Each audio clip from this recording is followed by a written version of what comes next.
Purpose. Purpose. Are you missing purpose? Is that what you lack in life?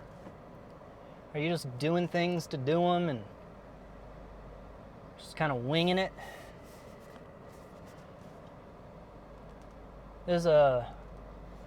Everything I do, I try to ask myself, what is the purpose behind this? Some things, the purpose is just to have fun, and that's fine. That's okay. But ask yourself, it's good to know. Maybe people in your life are dragging you around, making you do things that you don't like, don't want to do. Say, what is the purpose in what I'm doing right now? And you got to kind of prioritize too. There are things that I do for a higher purpose than things I would like to be doing. There are disciplines. I think, pulling discipline into this. There are things that I sacrifice. Getting the big words out today. Purpose, discipline, sacrifice. There are things I sacrifice that I love, I enjoy, they bring me pleasure, or they're fun, whatever. Because I evaluated the purpose behind those things and the purpose behind other things, and I found one to be more meaningful. Meaningful. Let that one, absorb that one. Put that in your pipe and smoke it. Meaning. I'm going to pick an easy, not too personal one as an example. I work out.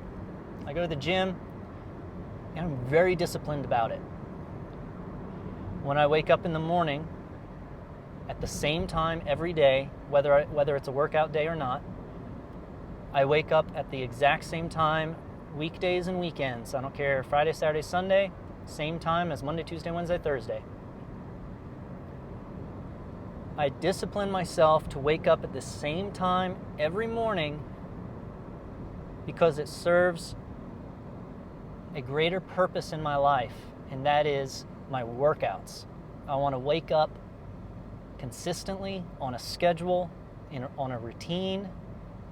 I get up. I have a list of things I do every single morning, and it doesn't change. Boom, boom, boom. I knock them out. I pack my gym bag. I think about what am I training today. I get my car warmed up because it's freezing in Boone. And I'm thinking about the gym and how I'm training all morning while I'm going through my routine.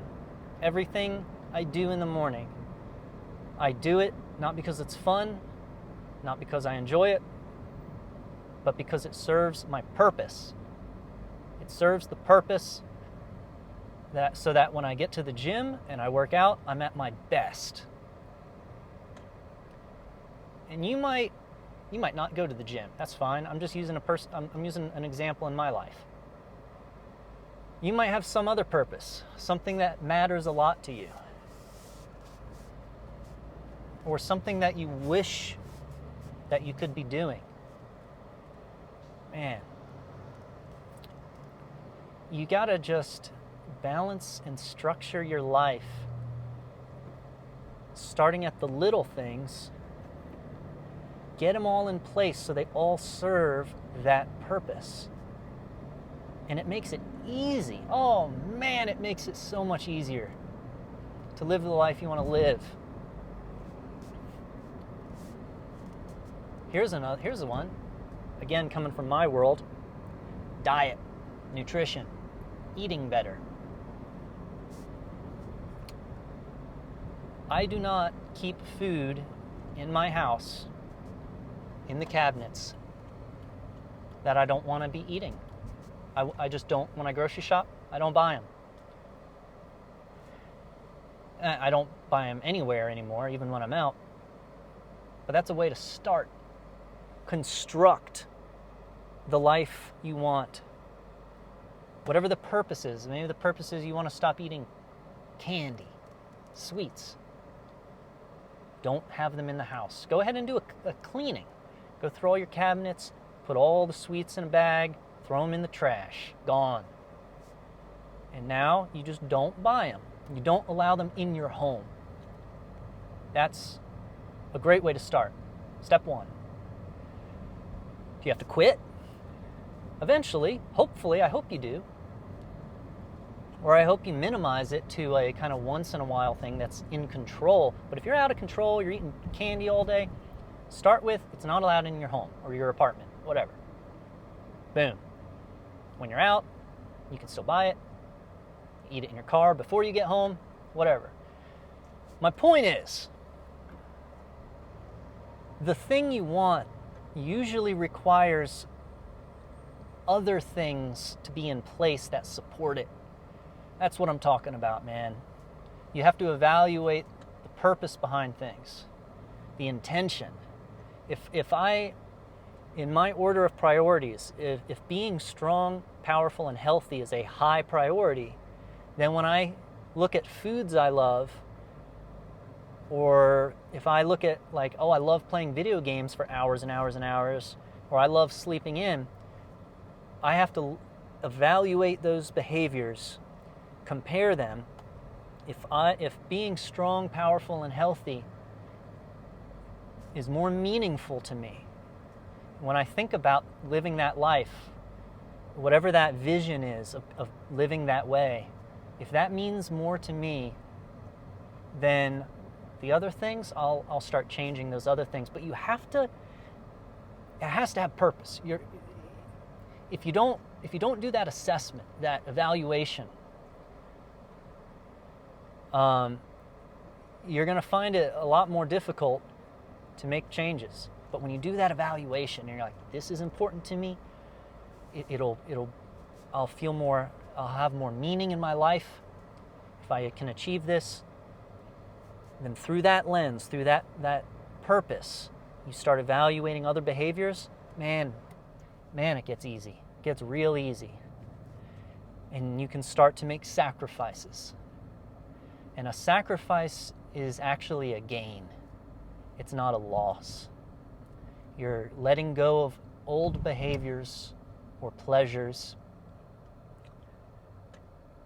making room for the new ones, more meaningful ones that don't just give you a quick high or a quick burst of temporary, fleeting happiness, but a longer lasting, deep happiness, a lasting joy.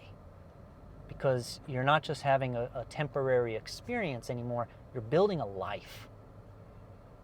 You're correcting these little pieces in your life, you're rearranging, and you're building a life, you're becoming a person that you really want to be, that brings meaning into your life. It gives you a sense of purpose. That's what we need. That's what we need. And my purpose, one of my purposes, you can have multiple, but when you're going through a process of change, it's good to stick to one, maybe two, make sure they're in alignment, or even if they're totally wildly different things, make sure there's no overlap. Be smart about it. Tactful. For me, being strong, powerful, healthy, it's all kind of one big thing to me. I just want to be fit and everything has to kind of check in with that mission that I'm on, that purpose of mine. And there are other things that are important to me. Like I like playing video games, but that it all has to come after I've checked all my boxes for my main focus. And it has to be, I got to reel it in. Like I got to control it. I can't, get hooked doing something that starts to take up too much of my time and then starts to affect other areas of my life. I like to drink. within reason and moderation. I enjoy some drinks, and it's a once in a while thing. There's no habit, there's no frequency, or there's no schedule or regularness to it. It's a once in a while, when I'm in the mood kind of thing. And that ends up being maybe once every 2 or 3 weeks. And it's like a couple drinks. That's where I'm at right now. Sometimes I'll pick up a 6-pack and have one beer a night for 6 days, if that's what I'm feeling. And then that's it, though. I don't get a second 6-pack and keep that going. It's controlled, but it used to not be in control. Oh boy, no way. Back in my partying days and drunk days, no way. But I had to tame that. I had to tame that part of me. I had to discipline that part of me. And yeah, change is hard. It's hard work. Let's not fool ourselves. Like, it's hard work, but if you have a purpose, an intention, you know what you want, you're using that purpose to check in with the other pieces of your life, that purpose provides the motivation. Man, what is going on there? A car's all busted up. It's hard work, but with the right focus, the right intention, and a purpose behind your decisions, you can do it. You can absolutely do it. Change is hard. Once you have changed, maintaining is easy. It's easy. Whatever behaviors you're doing right now, whatever you're enjoying, boozing it up, partying, not working out, playing video games, I'm using examples from my life. Whatever it is you got going on, isn't it easy? Right, it's easy. It's easy because you've been doing it for so long. Because it's become the normal in your life. It's the habit, it's the routine, it's who you are. It's easy. That's how easy it is to eat well and sleep well and train, work out hard. It's equally as easy to live that life too. It's hard to get there. So the change and the discipline, that's what's hard. It takes work. It's a challenge. Man, once you're there, and it's not from 0 to 10 or 100. It's not from 0 to 100. It's from 0 to 5, 0 to 10, 0 to 15. It's a journey of milestones.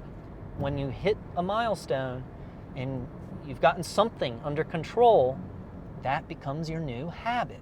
It becomes the new norm. It becomes easy. And you just chip away, man. You just chip away at your life. You just take yourself and you break yourself in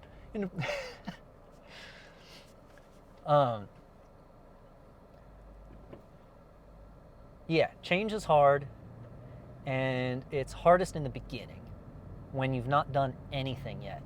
So my advice, pick some super specific little things that you can do for a set amount of time.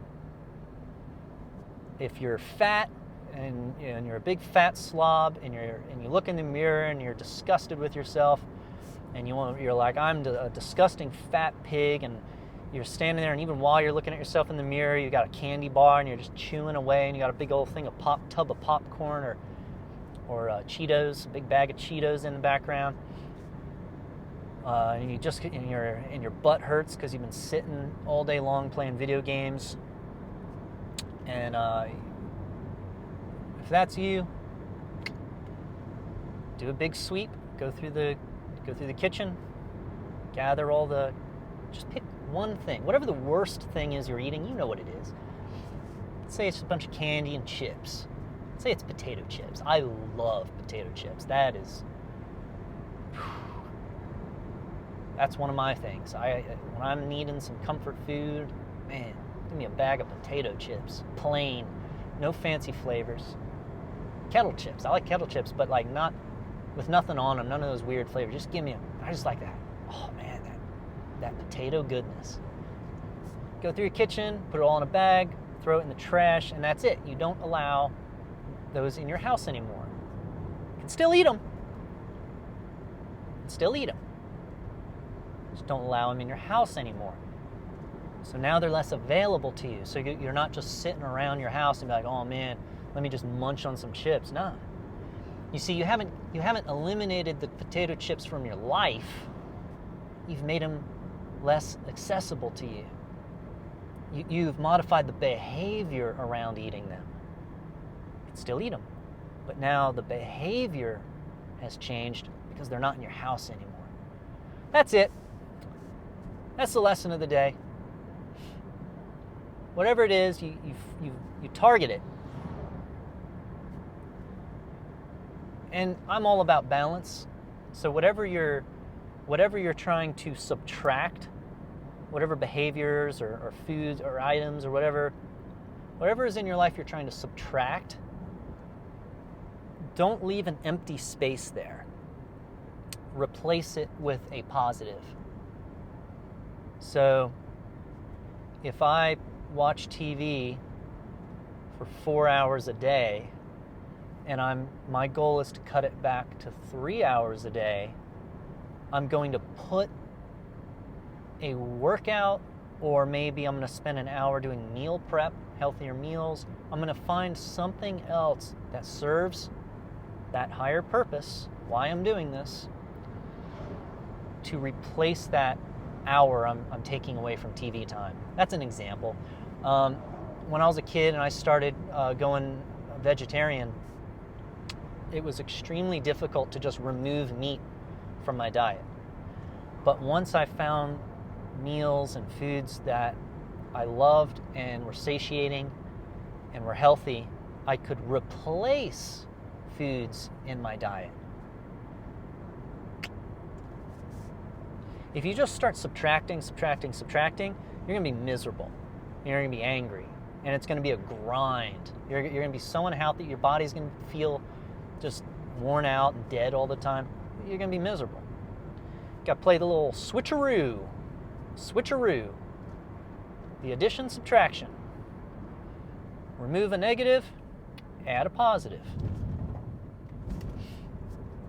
All right, everybody. Car rant. That's my car rant of the day.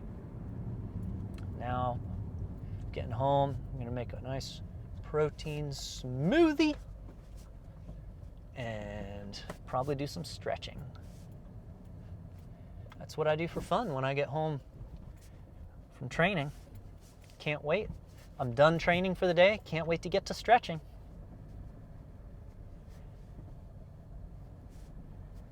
I need to stretch. Desperately need to stretch. See ya!